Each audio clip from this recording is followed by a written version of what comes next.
की एक एक मौत का होगा हिसाब। आतंकियों में घबराहट, हर पहर मौत की आहट।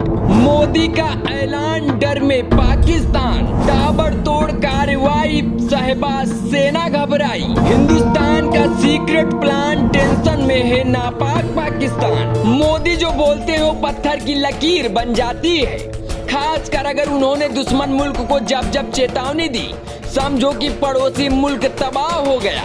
पहलगाम में हुए आतंकी हमले के बाद से पूरा देश गुस्से में है। ऐसे में जब मोदी ने पहली बार इस मुद्दे पर अपने व्यक्तित्व को रखा तो पाकिस्तान के होश उड़ गए। देश के दुश्मनों ने भारत की आत्मा पर हमला करने का दुस्साहस किया। मैं बहुत स्पष्ट शब्दों में कहना चाहता हूं,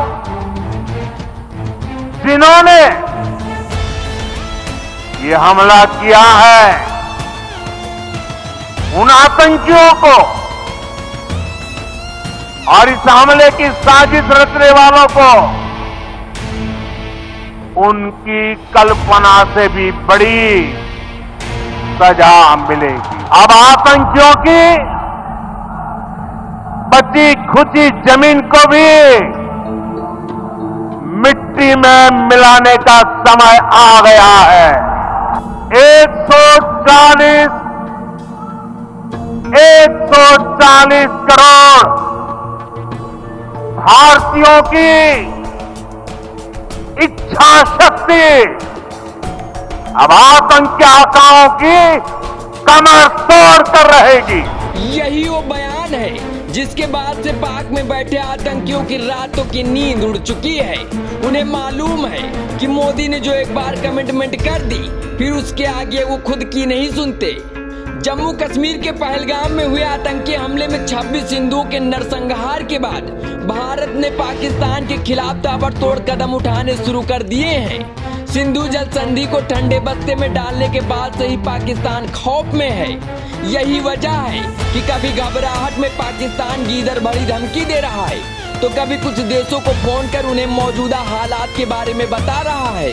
हालांकि भारत का यह एक्शन बस एक ट्रेलर है और रक्षा सूत्रों की माने तो असली स्ट्राइक अभी होनी बाकी है। सूत्रों के मुताबिक भारत पाकिस्तान के खिलाफ मिलिट्री एक्शन की दिशा में तेजी से कदम बढ़ा रहा है। सेना का क्या है प्लान? कहा जा रहा है कि भारत अब ऐसी रणनीति पर काम कर रहा है जिसमें देश की सीमा के भीतर रहते हुए दुश्मनों को करारा जवाब दिया जा सके, यानी बिना अंतरराष्ट्रीय सीमा पार किए भारतीय सेना आतंकियों और उनके ठिकानों को निशाना बना सकती है। क्या होगी सर्जिकल स्ट्राइक?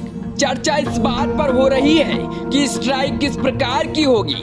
2019 के पुलवामा हमले के बाद जिस तरह भारतीय वायुसेना ने बालाकोट में एयर स्ट्राइक की थी, वैसे ही किसी सटीक और निर्णायक कार्रवाई की संभावना को लेकर मंथन जारी है। जमीनी और हवाई दोनों तरह के ऑप्शन खुले हैं। उन्होंने कहा कुछ लक्ष्यों को अपनी ही सीमा में भी नष्ट किया जा सकता है। ड्रोन हमलों का भी विकल्प मौजूद है। वायुसेना के पास अटैक ड्रोन है और जरूरत पड़ने पर ग्राउंड फोर्सेस का भी इस्तेमाल हो सकता है। पाकिस्तान और उसके आतंकियों की कांप उठेगी रूह। प्रधानमंत्री नरेंद्र मोदी ने एक जनसभा में कड़े शब्दों में कहा था कि भारत हर आतंकी और उनके मददगारों को ढूंढेगा, ट्रैक करेगा और सजा देगा। अब आतंकियों की बची कुची जमीन को भी मिट्टी में मिलाने का समय आ गया है। ऐसे में अब साफ है कि सिंधु जल संधि का निलंबन भारत के एक्शन का महज एक ट्रेलर था। अब असली जवाब यानी कि सैन्य कार्रवाई की तैयारी अब अंतिम चरण में है। भारत सरकार का संदेश बिल्कुल साफ है। आतंकी हमले का जवाब इस बार बेहद करारा होगा, जिससे पाकिस्तान और उसकी सरपरस्ती में पल रहे आतंकियों की रूह तक कांप जाएगी।